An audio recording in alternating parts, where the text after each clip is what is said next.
Welcome everybody to the Evolution of AI in Gaming panel. I'm Tom Shaughnessy. I'm one of the co-founders of Delphi Digital. We're a research firm and a venture firm, and we have a labs division, the whole kind of 9 yards there. Today I'm joined by Aaron McDonald of Altered State Machine, of Non-Fungible Labs, and a bunch of plays that I think everybody knows. If you don't have a fluff or a party bear, not going to make it. And Brooks Brown, who continually blows my mind on the wrong way that I'm thinking about gaming and crypto and how the space should be moving in the right direction.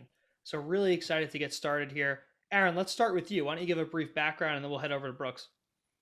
Yeah, so Aaron McDonald here. I've been a technologist for 20-something years now. Started engineering, but kind of made my way through to the executive space in telco and IT, and then into startup world. I've been in crypto since around 2015, full-time since 2016. And my day job, I run two venture firms as a GP, but in my spare time, I co-found Web3 startups. And so one of the exciting ones most recently that Tom mentioned before was the Altered State Machine, which is a way to bring artificial intelligence to the masses through NFTs. Love that. Brooks, what about yourself? Well, most recently, I'm the founder of a company called Consortium 9. We're building a project called NOR, which is, as Tom mentioned, and very flatteringly, is trying to change the face of gaming, but very much crypto gaming and how gaming is integrated with crypto chains, NFTs, how we do all those things. It's a whole discussion. But my background comes from kind of finding ways to marry technology interestingly with story worlds and interaction. I cut my teeth a long time ago in marketing, then developed my own game teams, won a Webby for best online game, and ultimately with VR specifically, which was kind of a dream project to work on. I won Tribeca and Sundance and a Lumiere for a VR piece I directed called Hero. I'm super jazzed about this because Aaron and Tom, both of you are people who I greatly respect in the space and who I've had many offline bullshitting fun conversations with, but a lot of really good online ones too. So I can't wait. Hey, I mean, both are fun. I prefer the in-person ones, Brooks, but it just hasn't happened yet, man. It's very rare I get to have like today I went off about how riddles work with you on Twitter. Like it's not we're a weird group, so I'm excited to see. There's more doors than windows, man. I am so team. Bro, I'm doors versus wheels. I'm team doors, 100%. Oh man, I'm wheels. Sorry, boys. Dude, I mean, where are these wheels coming from? Bro, desk chairs. There was everything. I'm sitting on 6 wheels at the bottom of this chair. I only got 2 windows in here. Or sorry, 1 door in here. Come on. There's no way. Well, guys, let's get into it. So AI in gaming is extremely buzzwordy, right? Like what the hell does that even mean? Like what exactly is an AI's role in gaming, and why is this time different? The stuff nobody wants to say. Well, I think the way that the Altered State Machine's been looking at it is that the opportunity now exists for us to introduce personal ownership and training of AI in a gaming context. And that leaves the door open for us to change the way that AI interacts in a game. Previously, I think one of the issues was that you had this kind of small group of people determining the outcomes, and generally in a way that meant that AIs were this kind of universal force, singular universal force in a game context, as opposed to being unique individual characters in a game. And that notion of having an all-powerful AI that was doing something that was kind of collecting data from everyone and being able to kind of play better than you, or even like the notion of botting, which has been kind of seen as a negative thing for a long time in the game world, where it causes an unfair advantage. Now that we can kind of flip that a little bit and not only create unique individual AIs that are uniquely trained by individual people, the problems that existed with this kind of superpower in the game start to go away, and you democratize access to it So it becomes fair. It's not some unfair advantage. So now we can introduce mechanics that allow for intelligence to evolve inside a game and interact with other intelligence that evolve in a much more organic way than we had before. Yeah, I would just to echo that, and kind of like where we started with the riddle, which are there more doors or wheels? It comes down to definitions, and that's the argument people end up getting into. And with AI, I think we end up with the same problem. People have been talking about AI in games for a very long time, and primarily what that really means is scripting. It's if this then that scripts that are written in a specific way, designed in a specific way. Again, not denigrating the work done, because there's some extraordinary bits there. But when we start talking about what modern AI, machine learning, emergent AI is even capable of, and how we can play with those things, it changes a lot of what we use AI for in a game. You don't want necessarily a single player game. I go back to my favorite enemy AI in Fear, which granted that game's now like 700 years old. So it kind of shows how far or how little far we've come in time. But you design AI with a specific reaction in mind in order to continue a story or a world that's particular to that vein. When I move, I want to do a thing, or I want a player to feel a certain way. That's what level designers do, and that's what AI designers do primarily in games, is they try to make it fit. It doesn't make sense if the big hefty guy, because it may be the smartest thing, runs the other way because he knows Master Chief is coming. You need someone to go into it like a big dumb brute. So it's AI is one of those things that definition wise, I think we're starting to see, well, maybe not that, but what can we do when it comes to actually real emergent little creatures running around our spaces? What does that even look like? How do we even handle that or think about that? And from a games perspective and design, it's kind of incredible. It's a different place than traditional AI, as they say inside of games, though, for sure. It's going to be really interesting. Yeah, and I think also AI technology has progressed as well. Lord. And so the kind of types of things you can do now are much more sophisticated, and we're not out of uncanny valley territory yet, but we're kind of getting close to that. Yeah, we're starting to figure out exactly what those limits really are, and playing in a much more interesting spot for sure. What exactly does this feel like, though? Like, I'm a young gamer 10 years ago. I'm playing Grand Theft Auto. I'm stealing a car. I'm running away from the cops, and there's, computer players everywhere. If your guys' vision makes sense and works, what is the difference for when I pop on my TV, I load up GTA, what is it, 7, and your views are fully in there? What is the experience like? Well, so I would. Oh, you go. Yeah, so I would say I think like a game like GTA, I don't even know necessarily if you'd want all of them to have these kinds of AIs. It's a lot of that would be the same. Instead, think about it as Pokemon. What if Pokemon, you had creatures that actually had a responsive AI that you had to build a relationship, that did things in battle, whether or not they listened to you, as if they were a cogent agent-based entity themselves. The average pedestrian in GTA doesn't need any more processing power than they currently have. Sure, there's fun. Maybe we can have fun emergent worlds with really complex, but yeah, we're ways away from that. But the idea of a single creature that I can play with, or maybe a GTA game where you have a singular enemy instead of a multiplayer game, it's AIs that are built and designed and thought through and trained to find you and kill you.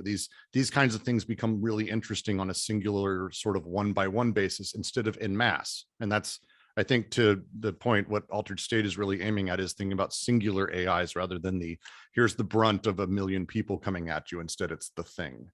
Yeah, and sorry to speak for you. It's just I was going to say exactly the same thing. It's really important to pick your moments, and just like in crypto in general, you want to use blockchains and DLTs for very specific things.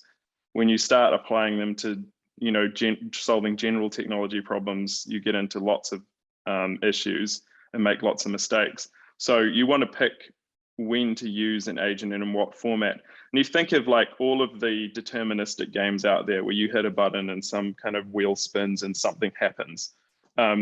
Those are really great candidates for this, because now we can take that same activity and gameplay style and supercharge it and give the chance at what I'd like to call as more genuine randomness with these agents who are somewhat sentient interacting with each other and learning off those processes each time, as opposed to just the outcome of a spin of a dice. So that kind of game format is a really good one for it. I think you can see, a path to where you can introduce agents in the context of different game formats. But if you think about it from the point of view of how would I do this? How would I build a game to consume AI, as opposed to how do I take a game and put AI in it?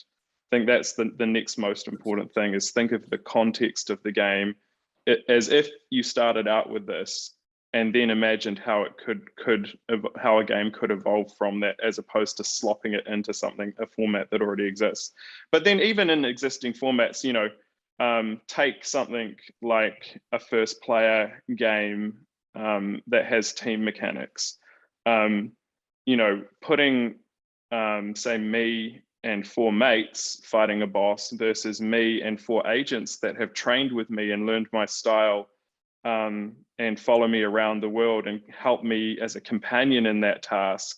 I think that those kinds of things can start to happen in existing formats too. Yeah, but, and I would but even in a add, fair way. You probably remember, if you played World of Warcraft, some dude with 4 shamans running around like nuking everything. Like, people hate that because it wasn't available to everybody and it wasn't built into the game mechanics. But if it was democratized and everyone had access to do that, and then you're on a level playing field, and then it's a matter of your configuration choices and team choices and training choices, then it becomes a skilled game again. yeah, and I would even add that it's thinking about it in real time is one thing, and I think it's, to Aaron's points generally on that, I think are spot on. But even the ability for us to utilize these agents or these AIs to do world generation, 2 of my favorite games ever, we'll just go with maybe even one of them, Dwarf Fortress, hands down one of the more extraordinary games that's ever been made. Literally has an entire period where the world is built for you by scripted events that happen inside of it, and it's incredibly complex. But the ability for us to actually have AIs that live inside of a space, and let's say we just fast forward time 1,000 years, what happens to the space? What do people have? Where do the gangs end up? So think about Grand Theft Auto, where you just basically leave people running in a simulation for 1,000 years. Where do the gang lines shift? Who's in charge of what? How do any of these things move? And then jumping into that emergent world and playing inside of a space in real time with other real people. There's a lot of ways to sort of cut when it comes to the proper use of AI inside of these spaces for really odd side sort of directions of things. Yeah, and I don't want to throw away the car racing format too, because we are bringing out the Atom Car Club, which is an AI and ASM powered car racing game where the drivers are AIs.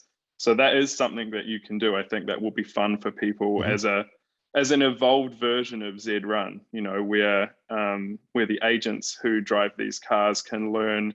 You can kind of create genealogical trees of drivers that have traits of some and traits of others. You can put them into a real race where they actually race each other in a track, rather than just kind of that dice spin scenario. So that those formats can be used. You can interject those things if you think about it right from the start.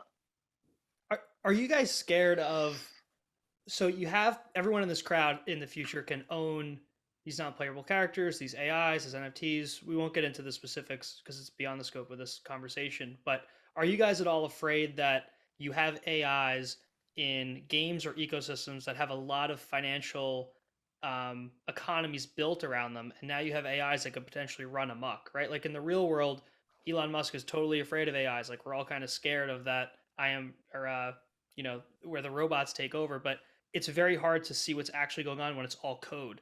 Like, where does this run afoul? Are you guys afraid of that? Are there safeguards? What's the thought process there?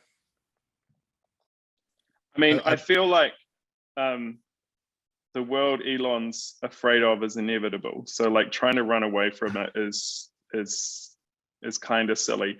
I mean, whether we'll see that in our lifetime or not, I don't know, but it is inevitable. Our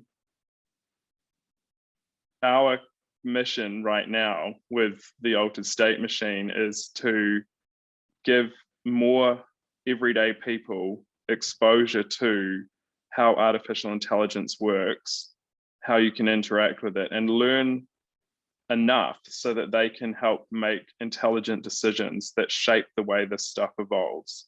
Because right now it's over there. It sits in a dimension that the everyday person can't interact with and get their hands around. Some corporation is doing something in the background process of a digital interaction that I have, and I'm not a part of that process. So ASM is at its core a way to democratize the access to and understanding of and ownership of AI back into community hands and individuals' hands, as opposed to some amorphous being in the sky. And gaming is a tool or a weapon, depending on if you see this as a fight or not, that allows us to teach people in a really fun and engaging way the steps of how to interact with artificial intelligence, what it can do, how it reacts to you, how you can own it, and then how can you apply it to different kinds of tasks. Gaming being the first of those tasks, and then eventually other more sophisticated tasks, going up to creating, utility intelligence that works personally for us, our digital twins. And that entry point of gaming is a nice way to breadcrumb people up to that point. So hopefully in this, future context, we have a much more educated population that understands how these things work at a deeper level than they do now, and the potential for communities to own the outcomes of these machines, as opposed to just something that sits over there in the cloud and you don't have any control of. Well, if you want to get in, for me, if you want to get the philosophical side of things, I don't necessarily believe AIs are capable of doing things that I would call new. The creative process, they're good at the combinative process, figuring out how things go together. I've never seen an AI create something new. New is an interesting thing. It's basically, as we may play a game like Dota and we can be defeated by a 5-man team of AIs inside of Dota, the ability for us to understand metas, very specifically in video games or in the real world, is a thing you then need to build an AI to specifically dedicate towards that. Any AI doesn't have the ability to sort of understand the meta and the singular, at least as they exist now. There's a lot of complications around that. So I have a lot less worry about AIs as we currently define them. It's my old joke is people say, oh, what if they start thinking like people? It's like, yeah, why don't you tell me how people work? And then we can figure it out, because like we don't even know how does thinking work as a thing is literally like the biggest question in philosophy, and technology is not anywhere near it. We're doing AI, keep doing AI. It's combinative and utilizes the information that exists. It's not emergent yet. If we're being super philosophical, we're all AIs. So like it's happened already in some future. I'm scared to smoke weed with Brooks because he's going to ask me these questions and I'm going to start losing it. What is life? Who are we? What's AI? What is thinking? Yeah.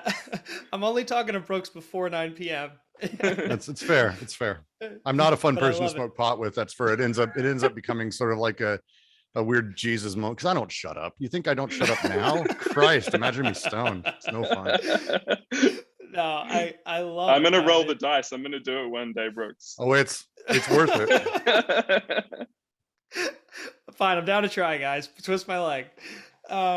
So I guess the other question is, everyone in the crowd will eventually own these things, right? Why? Yeah. Like, why do they want to own AI? Why do they want to own these models? Why do they want to continue to train and to pay for this and upkeep and have a censorship-resistant record and model and file of what they're creating, right? Why does that matter? I think it's quite a simple answer to that question, which is, given the choice, let's assume that two models exist. One is that the AIs are there and they're owned by someone else, and I have no control over them, and the work I put into them as a player or as a user ultimately benefits mostly the entity that owns them. Given the choice of two equal scenarios, one in which I own the thing and one that I don't, what do I choose? 9 out of 10 people choose ownership. And so, the idea that these things won't exist is silly. They will. And now we just have to make the choice of, do we want to own them or not? One, God, I'm so sorry. I go right to the philosophy. I apologize again, Tom. No, go in. I'm ready. But what is ownership in the world of crypto would be my first question, because right now, if you look at any of the NFT projects with Bored Apes on through, like, yes, you own that NFT. I, Brooks, don't own any Bored Apes. I can use any of them. Essentially, they are public, sort of, they're public goods, but privately owned. It's a really extraordinary thing crypto can do. And so the ability for us to do the same with AI, where ultimately ownership is less about ownership and more about control, which is what ownership really is about. So my ability to train and be one who sort of works with and does that, if that's my thing, and it is actually, but if that's not your thing, that's fine too. But the ability to use my AIs and that kind of thing actually very quickly can actually run dividends for people who actually do own them. So it's it's one of those things, like, again, it's about the ecosystem of the entire thing, the ability to use, the ability to control, and the ability to grow. That thing is happening. You get to pick where you sit on that gradient. Yeah, even if you don't, as Brooks says, even if you don't want to own it, you probably might want to use it. And that's good for the people who do want to own it. Exactly. It's all positive. So Brooks, we'll go to you for this one, because we started out with Aaron, but for everyone else in the crowd, again, going back to them, a lot of people mistake the benefits of AI and NFTs in gaming because they come from a traditional world. They see mainstream media and they're like, oh, this is a joke. It's fake. We don't want this. And we're literally offering them all of the things that they want: the ability to transfer their ownership of items from game to game, the ability to profit from them without going to an open market, things like that. And it might be more important to monetize, the items around the game versus the game itself, and to break what you just, perfectly describe as the magic circle. What is your view on, like, the community involvement on the financial side here for AI and gaming? How does that interplay? One of the great difficulties is doing it responsibly and doing it in a way that isn't predatory. Predatory delivers gains. Like, I'm never going to say it doesn't. There is absolutely good reason to be a bastard. Like, there's a reason people are bastards. It's the way it works. The long term, it makes it more difficult. It's easy to be very short-term thinking. The world of AI, the world of crypto, the world of gaming, all of these things are places that we absolutely can and have seen people be bastards. And the gaming population, we'll talk about the anger the gaming population has towards crypto. They'll feel that towards AI if it's touching crypto. Anyone who says otherwise isn't paying attention. But the other side, I'd say, is they have justification for being angry. It's not just about crypto that the anger is. And with AI people, it's not just about crypto or vice versa. It's the way that these tools and the way that their world has been hyper financialized and exploited, with them at the bottom of the pile. And it's a thing that every time it gets a little bit worse, when there's a leap, when it gets a lot worse, the anger boils, and it will. I think for us, the question is ultimately going to come down to how we can really change things to be a little bit more revolutionary, be a little bit more open. And as I sort of just outlined, the way that we can enable ownership, but not totality of that. The ability for me to buy a Van Gogh, I then control what happens to that Van Gogh. Is it going to be shown in a museum? If I buy or commission a piece of art, I show it in my house to people I like. No one in the world gets to see this beautiful piece of art. I get to choose which museum it goes in and how much tax break I get. And I get to go through all these things, when the reality is the 7-year-old who it could inspire to become a great artist and lead them down that pathway never gets to see it. A world instead where AI, gaming, art, these hyper creative things, science, archaeology, all these things that are generally seen as non-profitable entities because ultimately they need to be publicly owned. They need to be public. Well, we have that. These things can be public. They can be public goods, yet also privately owned. It's a weird thing crypto does. And it's a very difficult thing to wrap your head completely around. But we've had this discussion, and it's over time, it's going to get better. And specifically with AI and the way that Altered State Machine as a thing is doing it, it's one of the reasons I like you guys. And one of the reasons I'm sort of jazzed at some point to see where you go is, as we turn that on its head and people are able to have their control for those who want it, other people can use it and utilize it as they go about their day. They can use the system Netflix is secretly hiding for recommendations, because that's how privacy works. Instead, make it public, make it on the token, and then suddenly we've got everyone using it. It's being refined, but it's a public good. I don't have to pay to use this thing. Very strange way of thinking through these things. As this revolution really starts taking over, I think we start getting into a place where the anger diminishes and people can start to see, oh, actually, there's actual possibility here. There are still going to be bastards, but it's a really interesting turn that we're able to start making. Yeah, and I think like Brooks is right. You have, if you want to make an impact, you have to think long term. And, the goal of ASM isn't to make, isn't to make like lots of money building games, although that might be an outcome. It's to give the public the ability to own and control, or the communities to own and control artificial intelligence. That's the goal. There's a means to an end there, and that requires financial incentives, because otherwise people don't get off their ass and do things. But at the same time, that's not the end. That's a means. So, and I think also like this whole kind of anti-crypto culture from the gaming community, it's a really interesting thing, because a lot of the arguments that are put up are kind of quite weak. And I feel like as an example, NFTs are bad for the environment. Cool, dude. There are many, many more PlayStations than there are Ethereum nodes. PlayStations are Ethereum nodes. Like, they have 8 GPUs in them, and they're like crunching the same kinds of calculations as an Ethereum node does. And so the notion that gaming's green and crypto isn't is just a stupid thing. I feel like almost if we had invented blockchain or decentralized ledger technology and used it first to give gamers ownership of their in-game assets, and that was the first use case, everyone would love it, because people naturally kind of want to be able to do that. And so, but the fact that it, as Brooke mentioned, that it started as a financial game, and then has become a tool that can be used for these other things, has put it in a context of, of a world that those people hate. And so because it touches that world, that hate translates to it. But if you stripped away everything else, and the only thing that existed was the ability for people to own their in-game assets and trade them freely, I think that would have been a smash hit. And we've talked about this. I disagree strongly on the in-game assets thing. I agree the general thing of what you're saying. I agree with the in-game assets. These other use cases, we've seen how they already are kind of fairly abusive when they've turned gamers into basically labor forces rather than people playing. The push for me is that's a layer on top, Brooks. I think that there's this distinction between building up a story, a history, a lore, a relationship with a character that ultimately someone else owns, and then me being able to be the owner of that ultimately, and the layer you're talking about, which is this kind of false economy that exists on top of it.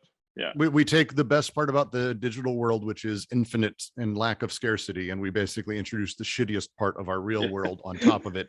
But this is my point: is that layer you're talking about? Because I agree with you here, and I agree with you here. That is incredibly difficult to parse, except for people who this is our literal job, is to think about this and care about this. And so this is one of the battles we have, and it's going to be a continuing thing. And again, how you do it is you do it by showing. One of the things early crypto has had a problem with, and I think for a long time, is that it's always been show not tell. I promise that we're going to be getting there at Ethereum 2.0 for quite a while now. Like a lot of promises that are coming that just don't hit, versus actually building the damn thing, actually having the AI, Altered State as an example, actually having the game developed, like Our World in Nor, actually having these things and going, look, you can literally see how it works. The code is out there. It's public. I'm not hiding things. This isn't like some weird shit. Sources out. You tell me, am I full of shit? And then they can go, oh, and then you can have a real conversation. And I think that's where we're going to really have a fun time. So where do you guys think this happens though, right? Like when Bitcoin came around, like the whole generation of TradFi bankers were like, screw this, we're not going to do it. And they didn't uptake it until, 10, 11 years later, or maybe more than that at this point. Is this a generational shift that will happen with current gamers? Or do you guys think we're going to have to wait several years until the younger generations are just born into it and understand it? I think to a certain extent, like humans hate change. Anything that comes along that's new is the devil to start off with. Radio was the devil, TV was the devil, electricity was the devil, steam engines were the devil. At some point, probably fire was the devil, and so I think that there's just natural resistance to change from people who are in have been in an established mode for some time, and you can't escape that with anything except time and education. But mostly time. I agree wholly. I would say that ultimately the challenge comes down to is I don't think it's waiting till the next generation. I think it's about making sure that the onboarding matches whatever's current. So in online games, as an example, were not a thing in the 90s. They started to be. It was a pain in the ass. If anyone ever had a LAN party or modem dialed up their friend to play Command and Conquer, Duke Nukem, or Doom, like I did, that it was, we'll say, cumbersome as a cute way to put it. And a lot of people were like, obviously this is going to be the future, but it didn't take off until technology got to point A, until the ease of it wasn't setting up some weird subnet or bullshit, but just literally connecting to Xbox Live. When you get to this point where it's tapping a button and everything else is magic, users will do whatever comes naturally. We just have to be able to find that way to do the thing.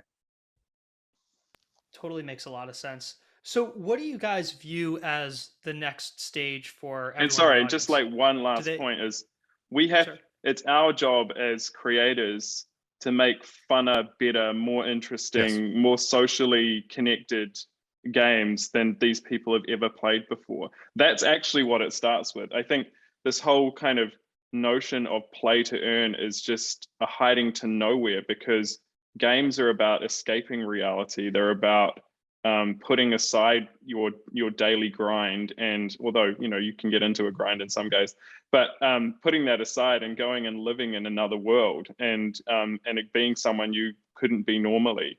And if it becomes a job, then and the design of the thing is to be is to drive a workforce, then that not only is a false economy, but it's a terrible game. And so 100%. And so the start has to be build better fucking games than they've ever seen before, and then they'll want to play them, irrespective of what sits behind it. No, it's exactly just to build off that.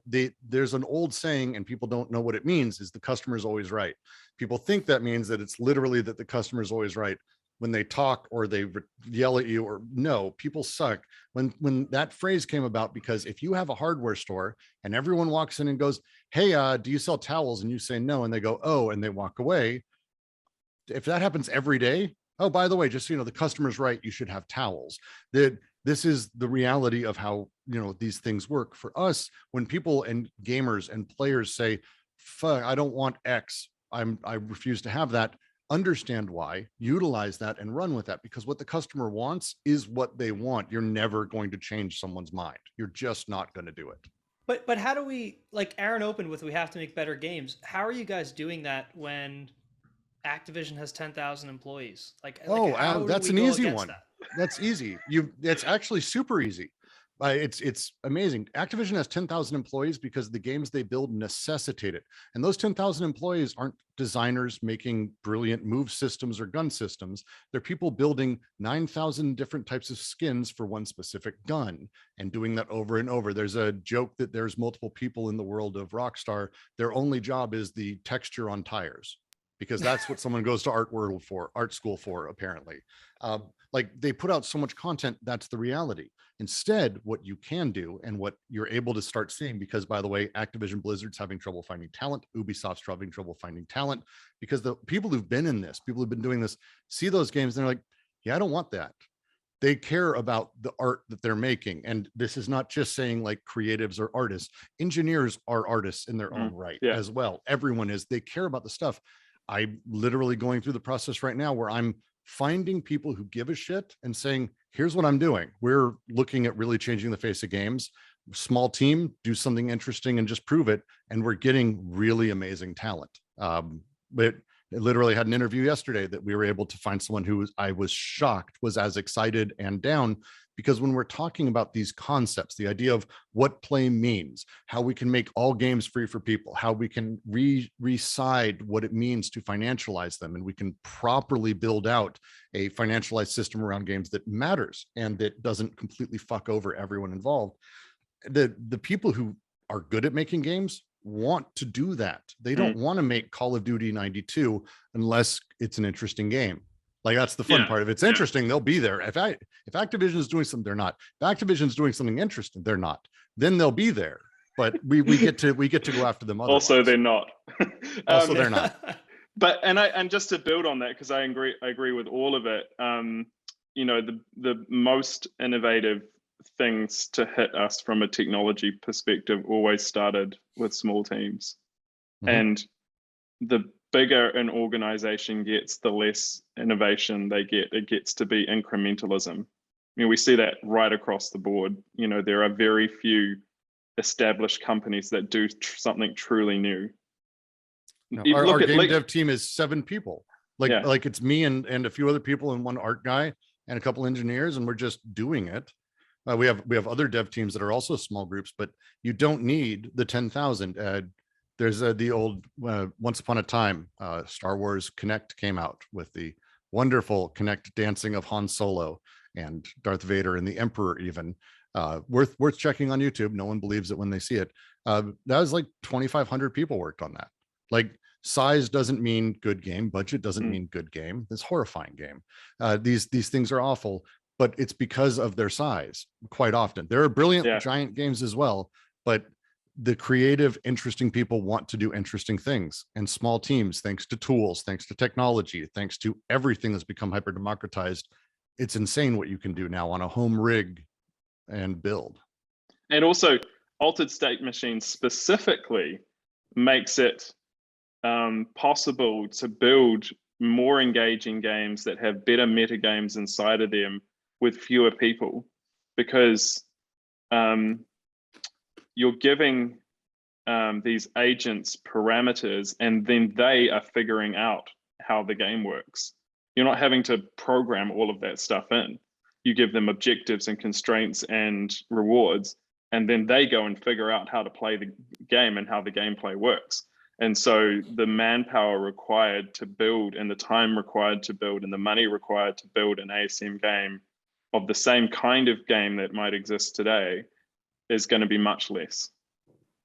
What's the difference here on the gamers' involvement on building out these games from past games to blockchain-based games? Like, if I'm a dedicated user, I want to build a world, I want to build a skin, I want to augment an AI to do a certain task in a game, whatever it is. What's the difference between those user builders today in what you guys are building and those user builders in the past? Oh, the user builders today, just look at Roblox and how absolutely easy it is for them to take basically child labor and make an exceptional amount of money off of it. Little kids who, I mean, it's horrifyingly exploitive and disgusting. But the idea of what Roblox has done is they have tools that kids can use to build games that other kids like to play. Like, good Christ, it's an incredible thing that exists. Minecraft as an entire, and those kids pay to do it. And they pay to do it. Yes, they do. Yes, they do. So these tools and these things are more powerful than they've ever been. And once you're able to get past Roblox level and you're starting to get into things like Unity or Unreal and this other side of gaming, or even Godot, which has leaps and bounds as an open source engine, just been extraordinary to sort of see as it happens. It's so next level and so easy. My joke now is for people who want to get in games, cool, spend 2 months and do it. Like, just grab YouTube and just go. Yeah. And honestly, that's how Altered State Machine came about. David literally did that. He went on to YouTube and figured out how it all worked. And that's how Nor came about. That's how I learned crypto. Like, it's anything can be learned this way now. It's amazing. And the other interesting thing in your kind of 10,000 Activision employees scenario is you can introduce the notion of creator marketplaces into these things as well. You go back to Atom, the Atom Car Club game. There will be a marketplace where people can create elements for the cars and put those in that others can go in and start to attach to their. You can create the tools and the systems to allow people to engage in the creative process and make that a community activity. And so now your 10,000, there might be a guy that absolutely loves textures on tires and he makes the best fucking tires in the world and that's what he wants to do Hell every of a day. texture. Yeah, but They that exist. That could be a thing, and those people could do that, and they can be part of the game ecosystem without being an employee of the company. I love that. It makes you guys totally tore apart my Activision comment, and I'm glad because it makes sense. But next time I'll bring like a helmet or something to make sure I'm okay afterwards. But the other thing I wanted to get into on the flip side of this is that there is a lot of data in these games, right? Applying real world data, applying external data. How the hell are we linking external data and in the game data? I know everyone says it's so easy, like, oh, it's an API, but it's a lot harder than that. How are we doing that? I mean, it's not much harder than that. It is that easy. Okay. Yeah, I and mean, also, I mean, it's not to even build necessary. it, it's a pain in the ass. Yeah. To build it is a Yeah. pain in the ass. I'm not going to say to build it, but like, again, Roblox uploading models, like as a thing, VR chat, which in theory, I might be being seen in. The way that they work, uploading, like the ability to just ingest is actually something that's growing and growing and growing in a lot of the software, and it's getting easier in time. One of the big breakthroughs, and it's a, people see the beautiful Unreal 5 demos, what they don't get is the idea that I can actually just have a model and it goes into Unreal blows my mind, because once upon a time you used to have to send it to like outsourcing shops in China to have 90 versions made for level of detail and for distance culling and all these nightmarish problems. We don't have to care anymore. The more we get to these amazing leaps where now we don't have to give a shit, we can kind of do stuff, it's kind of wonderful. No, I totally agree. And the question I had that I lost my train of thought on before was that in crypto, in DeFi, in these communities, everybody wants ownership, they want control, they want to say. The reality is, not many people want to do the work, they don't want to say, and they just want to enjoy what's out there. It might be upside, it might be inclusion, whatever it is. In the way you guys are describing the future of gaming, are you guys confident or do you expect all of your users to take an active role in defining the protocol parameters, the game mechanics, all the hard stuff that frankly might not be too much fun? No. I fully expect most people not to. And even if most people wanted to, it'd be a shambles.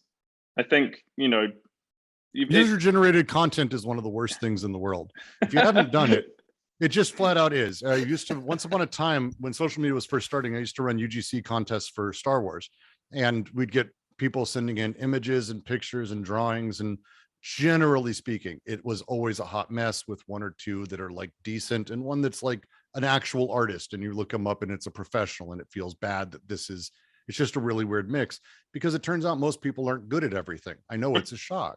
So like it's the big idea, and it's one of the things Kevin exists. Good people exist.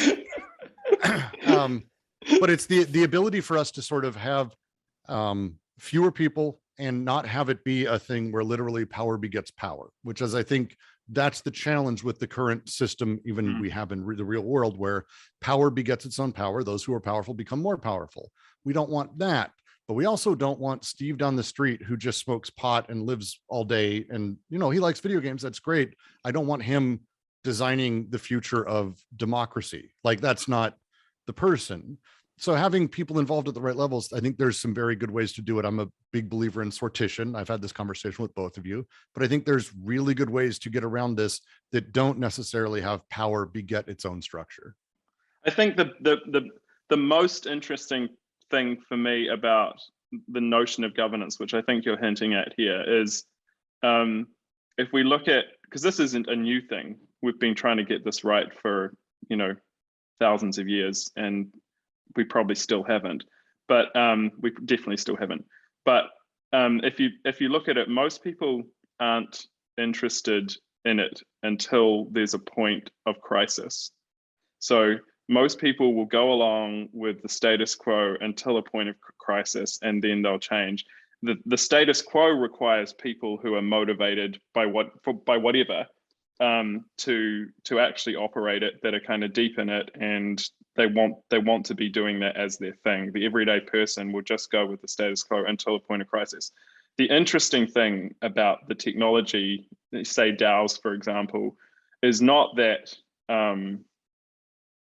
that everyone can be part of the governance process on an active, persistent basis, because that's just a pipe dream. It's that when there is a moment of crisis, the users get to decide, which is a different paradigm to what exists now. If Facebook fucks up, which they regularly do, we don't have any power to change it in that moment of crisis. And so the paradigm shift is not that every user gets involved in governance on a permanent basis. It's that every user has the opportunity to affect change in a moment of crisis. Yeah, but you still need a core team of people who specialize. I love that. But isn't that so? But I agree with you, Aaron. Like, it has, people only come around a crisis. You see this with any business, but isn't that like the worst scenario? Like, you have this fantastic game I know, running, but humans are fucking lazy.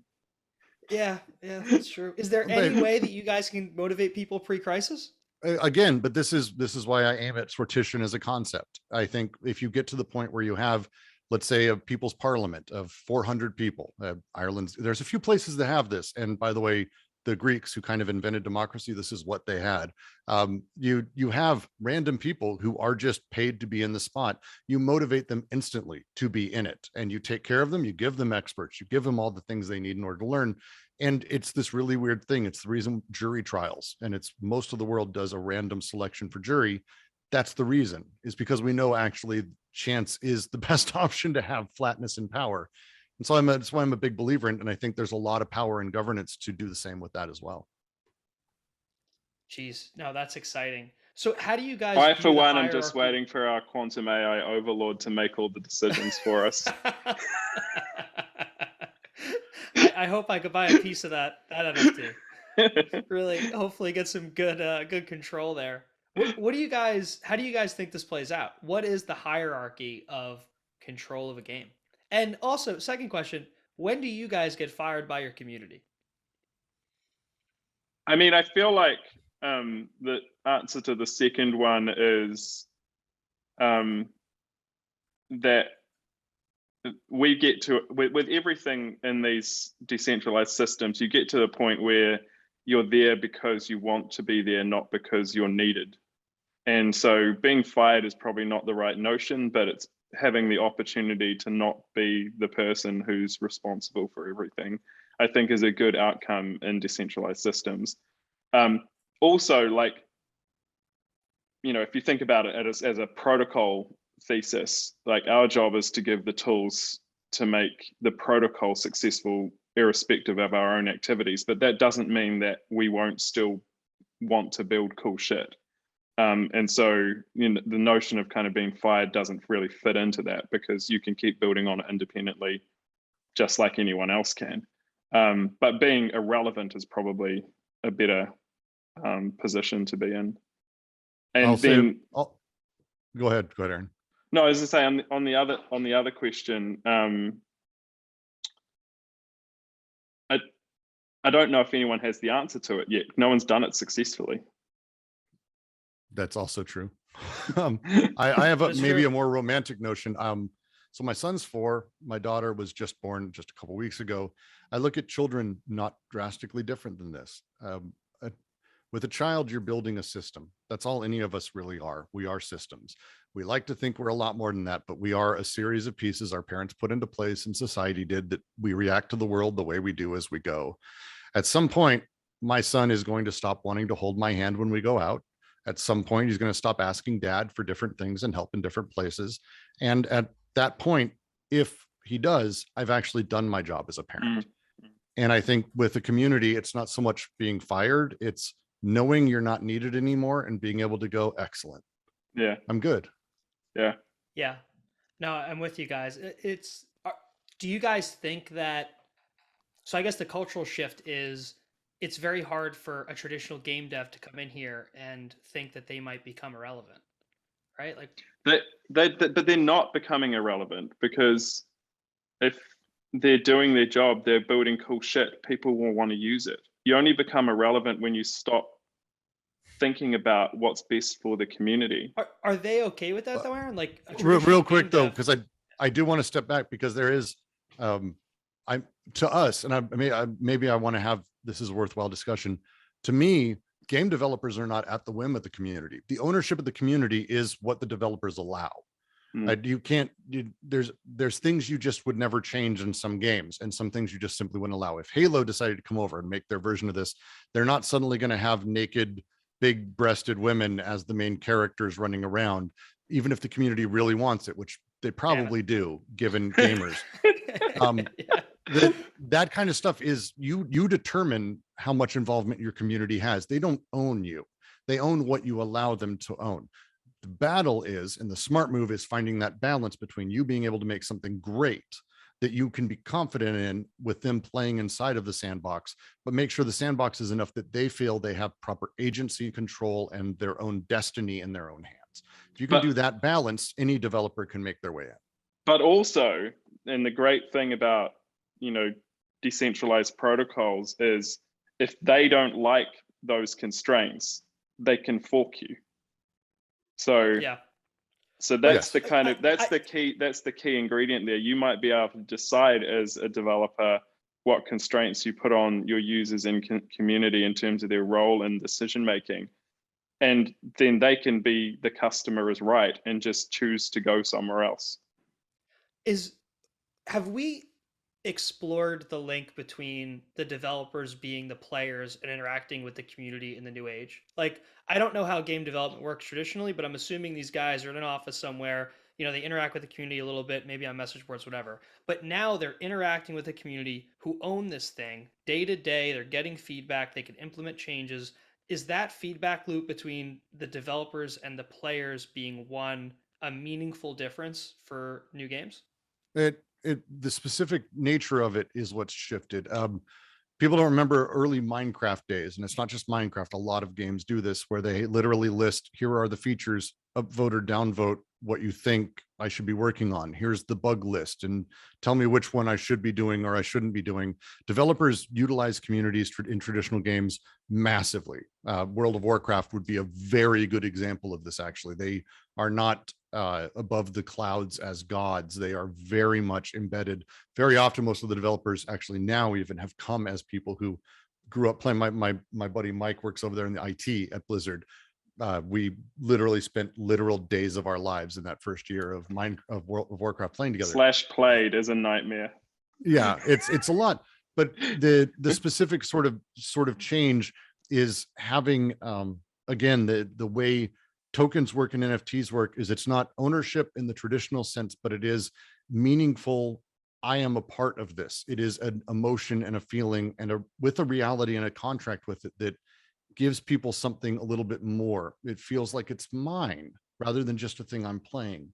And the more you have that, it shifts from being I'm hoping the developer listens to me, which is the case, and good developers do listen, to actually I'm telling the developer what I think ought to be done. And if everyone agrees with me, we're telling the developer, and that power is very unique. It's a hell of an answer, guys. It's such a new world here. What do you think if somebody from the crowd, if we took the average of everyone in the crowd right now and they asked a question for you guys, what do you think that would be? Like, what do you think people are most confused about at the final, conclusion of our conversation on AI and gaming and NFTs? Like, what do you think would be, someone comes up to you afterward, they catch you like, hey, Aaron, hey, Brooks, doesn't make any sense. What do you guys think that would be? It depends on the crowd. I can't see any of them. Gamers, their question to me eternally is, why are you doing this? Why NFTs? We've had hires who are not going public that they're working for us because they are afraid of backlash, which is significant. And it's a thing, again, I get it. I get the frustration, and the internet's an awful place as it is. To me, when we talk about we went NFTs, through that at Wall Street. You leave and your bosses hate you. Yeah. The moment you start in a place of Well, all NFTs are bad. Folding Ideas did a wonderful channel. I actually think his video was excellent with an edge. And there's a frustration I have the entire time is he essentializes the entirety of crypto. And when the entirety of crypto is being called these things, it's the same as once upon a time when the internet was called this, or when it's this insane, it's 92,000 technologies layered on top of each other. So if you don't like the shape of that, that's great. It isn't a thing. Video games cause gun violence. It's the same meme. Break things up, put them together, Yeah. figure out how things work, and actually retry to put it together in new ways. And that's, I think, what we're doing. That's what I know Aaron's doing. And I think the big push is just going to continually be, look at what we're doing, talk to us about it, and actually think through it. Because you're very right. There's a shit ton of these awful NFT scams and crypto things. There's also a shit ton of people doing amazing work and really trying to push some new stuff. Because I will tell you right now, the old way of financializing games is worse. Because well, you may be angry at NFTs and people, sure, and you're selling things in games and blah, blah, blah. The way we financialize games over the last 40 years, you don't realize it, but it's just as bad. It is just as bad. Brooks, I agree with you, but I frankly don't think most people will take the time to think, and it only clicks They when they're will. using it. Well, mean, yes. maybe, Once that's what but I like mean is that's DeFi, what I say like when they're DeFi, when they're yeah. actually in it, when they're doing it, and that's why I keep saying When it's they're show doing not it. tell. Yeah. Agreed. It's show not tell. Yeah. It's the same. It's exactly the same meme as what we've said before around the internet or any new technology that comes along. You're not going to convince people without them experiencing something better and different. Like, you can never explain something that they've never imagined before without giving them something to see what that juxtaposition looks like, what the difference looks like. To use And World of sometimes- Warcraft as an example, World of Warcraft was a subscription fee game. Yeah. There were those before, those existed. The numbers didn't even come fucking close to what Warcraft did, because people before that were like, I'm not paying monthly Yeah. for it. That's a Yeah. video. How much does that cost me? That cost me Yeah. $180 a year. Like Yeah. that mentality. Or play to win in mobile, or like the first free to play, kind of, everyone hated it. Like, it'll never be successful, it'll never be a thing, and not everyone loves it, but it's a significant market in its own right. And I think we get to the same kind of position, is that sure, you'll have your diehards that just won't, for whatever reason, mostly ignorance and lack of education, just won't change their minds, just like we have with crypto today. Well, and I'd even say the free to play thing. No, go ahead. Sorry. But also equally, there will be people who take the time, or we will build really crazy cool shit that people will want to play, and then people's perceptions will change because of that. And that's our job, is to prove that we can build better, funner, more sustainable, fairer games and economies inside of games, and just do it. And then the change will happen as a result of that. Yeah. Free to play is actually a great example, because those of us who were involved in the early part of it, there was an exceptional amount of potential.